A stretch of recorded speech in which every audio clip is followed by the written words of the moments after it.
What's going on, everybody? Welcome back to my channel, Bulls to the Wall Trading, a channel where I share my experiences, my advice, my tips, my tricks, my watch list, just everything that I know about the stock market, and I share that information with you guys in hopes that you guys can learn how I trade. I am a momentum trader, so my style of trading is a little bit different than what you might see. I buy and sell the same day. I don't hold a position overnight. I don't buy today and sell next week or a month from now. I usually buy and sell within seconds or minutes. So if this is something that you are interested in doing, you came to the right channel. Please subscribe and like. Please leave me any questions, any comments, and I'll make a video for you guys to clear things up.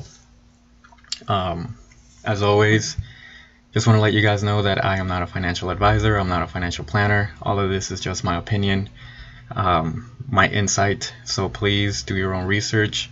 Any stocks that I talk about does not mean that you need to go ahead and invest in them. Please do your own research. Also, I am not being funded by any company to use their software or push their product. I am independent, just solely doing this for educational purposes in the hopes that my subscribers or my followers learn a little bit about the stock market. So this is going to be my daily recap for today, September 27th, 2017. It's about 11 a.m. Eastern Standard Time, and I spoke about this yesterday. The reason I make these videos around this time is because one of my trading rules is I only trade from 9:30 to 10 a.m. After 10 a.m. I've found myself chasing stocks and making mistakes because I want to trade so bad that my mind starts playing games with me, and I just get that urge, and that's when you start making mistakes. So I'll always try to make these videos, these recap videos, from 10 a.m., 11 or noon, sometime around there. Alright, so let's go over the stocks that I had picked out last night. And before I go into that, I received a couple of questions last night and today. I will make a video later today regarding those questions. One of the questions was, I believe it was, how do I find these stocks at night? And another one was, how long have I been doing this? So I'm going to dedicate a video just to those questions, and I'll go over the process as to how I find stocks at nighttime, and then a little bit more of my background and my history and how I got here. Okay, so let's go into the stocks that I had. So let's start away from the bottom up. Let me change it to here. And let's start with CAPR. Alright, so if you guys watched my video last night, you guys know what I did or what I do in all my videos. I draw my resistance line at the high point, which is 241, and I follow the stock in the morning to see what it did. This one moved a little bit in the post and pre-market, which is this light gray area, and at the open, which is this dark black area, it just sunk. So this one didn't really do much, didn't miss out on anything here. And on a side note, if you see all my videos, they're usually no more than 20 minutes, and that's a goal of mine. I want to keep my videos short and sweet. I don't want to make a 45-minute video because I'll lose your interest. So let's go to the next one.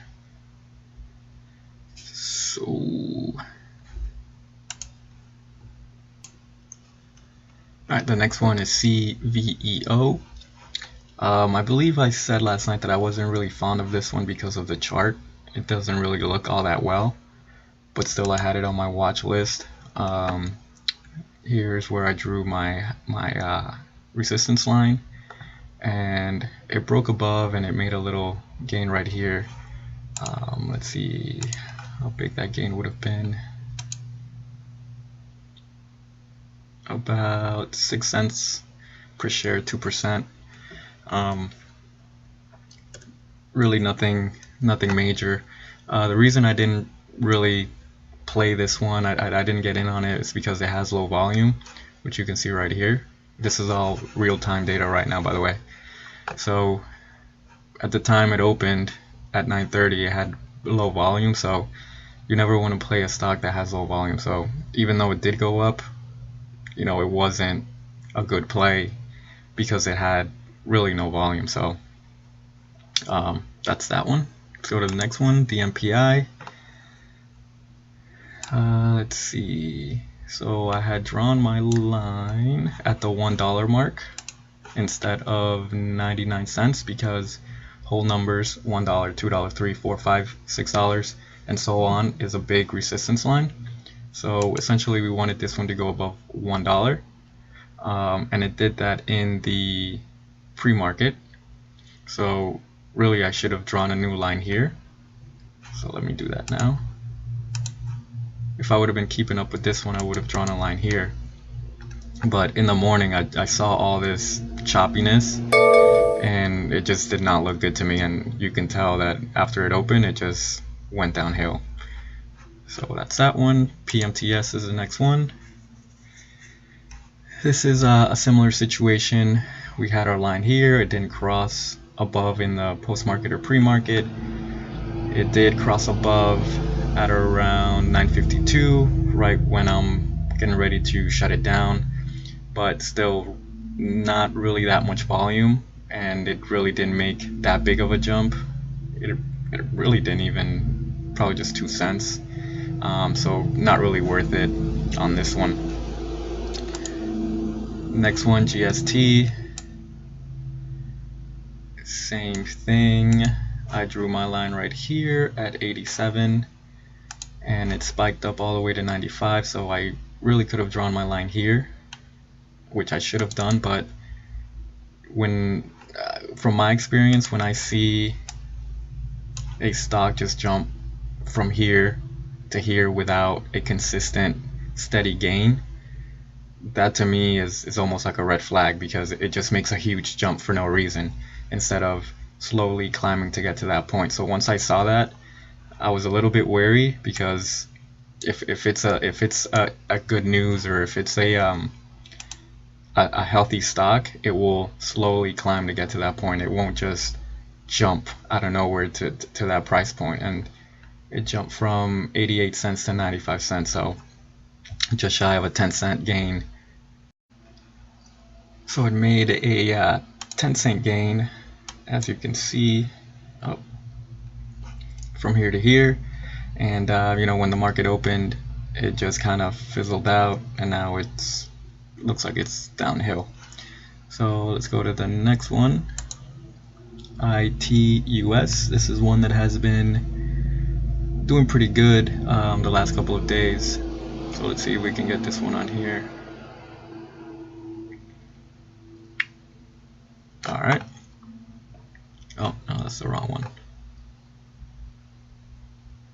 Alright, let's see what we got. Man, this is really going slow. Okay.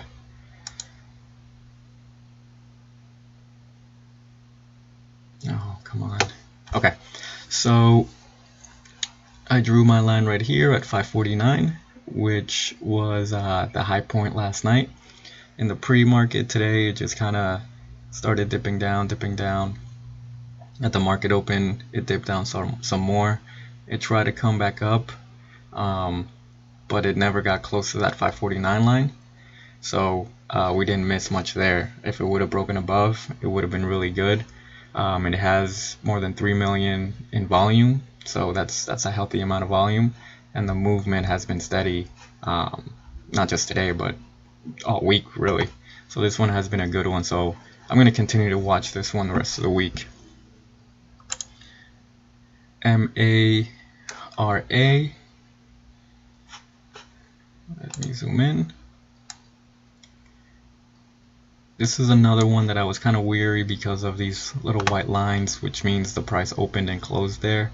So no real solid movement. I never like to see those, but it moved regardless. So I didn't really keep up with this one this morning. I drew my line here last night. If I was keeping up with it, I would have drawn a new line here, So let me do that. So then my mentality would have been, I want the price to cross above this line right here and not this one. So it did that, and it would have been only a 1 cent gain. So we didn't miss much there. Reason I didn't like this one, again, is because of these little white lines. And I think in the pre-market, even though it had some movement, the volume was still relatively low. So still I didn't like it, and you could tell it broke it. It broke above the line, it made 1 cent, and then it just came down. INPX is the next one. More of the same. We drew our line right here at the 57 cent mark yesterday. I saw some movement in the post-market and pre-market. We see a lot of these little white lines. Again, I particularly, I'm not fond of those little white lines. Basically, that's telling you that the price opened and closed there, the price opened and closed there, the price opened and closed there, meaning that it didn't go up and down. It just stayed there, which you never want to see that in a stock, but I've seen some crazy things, so that's why I keep some of these hanging around. But as you can tell, when the market opened, it just went downhill, never came back up, so didn't miss much there. And ETE was probably the best one that I saw all day. I drew my line here last night. This one was on my watch list, so I drew my line right here, and let's see what happened. Yeah, it broke above right here, so we could have made a nice little profit here. And I drew this line here yesterday because remember that the whole dollar marks $1, $2, $3, $4 and so on is a big resistance point. So I said you had two choices. Hopefully you guys can hear me. You could have had an entry point right here when it broke above, or you could have had an entry point once it broke above the $1 mark. So you had two entries on this stock, above the 99 and above the dollar. Either way, you would have came out with a nice gain, whichever way you would have played it. So hopefully, if you guys saw my video, you followed through with this one and made some gains. Next one is AVGR. This one was one that I really liked last night because of all the movement that it had. So last night we drew our line right here because that was the high point as of last night, but then this morning in the pre-market it moved up again, so I redrew my line at the high point, which is 67 cents. So I left this line here just so you guys can see that I keep redrawing my lines if the price breaks above during the post-market or pre-market. So I really like this one because of all the movement that it had. And this one was one that I was really watching. I think I said last night it would probably dip because of people cashing in their profits. So it went down, it came back up, but it could never get close to the 67 cent mark. And then after that, it just kind of washed out. So it never really did what we wanted it to do. And then IMNP, this one wasn't on my watch list last night. I found this one this morning. Look at that incredible jump from about $1.19 to $2.38. This one had some great news. It had a positive clinical trial, so that's why it moved up. Same thing, we draw our line, and we hope that when the market opens it can come up and test that. Usually, you know, we want in the pre-market to stay around here close to that line, but I've seen stocks that go down and then once the market opens they kind of make a U-turn and start coming back up. So just because you see it go down, don't discard it. It's like I said in my previous videos, if you identify a stock that has potential, see it through, because you never know what's going to happen. So this one looked beautiful, but it didn't do what we wanted it to do, and that's fine. That's why you keep checking on these to see what happens. So that's about everything I have for you guys today. I hope you guys enjoyed this recap. I hope you guys are seeing the potential in these videos and I mean, to me, it's fairly easy. It's not rocket science to draw a line and you know, to hope or to follow through and see the price go up above your line that you drew. Combine that with several other things such as the volume, MACD, RSI, etc., etc. It's fairly easy. So, like I said, I'm gonna make another video later today answering some questions, and another one with my watch list for tomorrow. As always, if you don't understand what you're seeing, if you don't understand how to read candlesticks, anything you're seeing on your screen, if you're confused, if this sounds like Chinese to you, please leave me a comment and I will gladly go over that and try to teach you guys what you're seeing and get you guys to pick my brain, and hopefully you start seeing things the way I see them. I always say that I'm not a pro, I'm not a millionaire, I'm not, you know, the world's best trader, but I think if you've been following my videos, you'll see that the potential is there, and that, you know, out of all the stocks that I picked, there's always one or two that run up and have solid gains. So please like and subscribe. Stay tuned for those videos that I will be making, and thank you everybody for the support. Have a great day.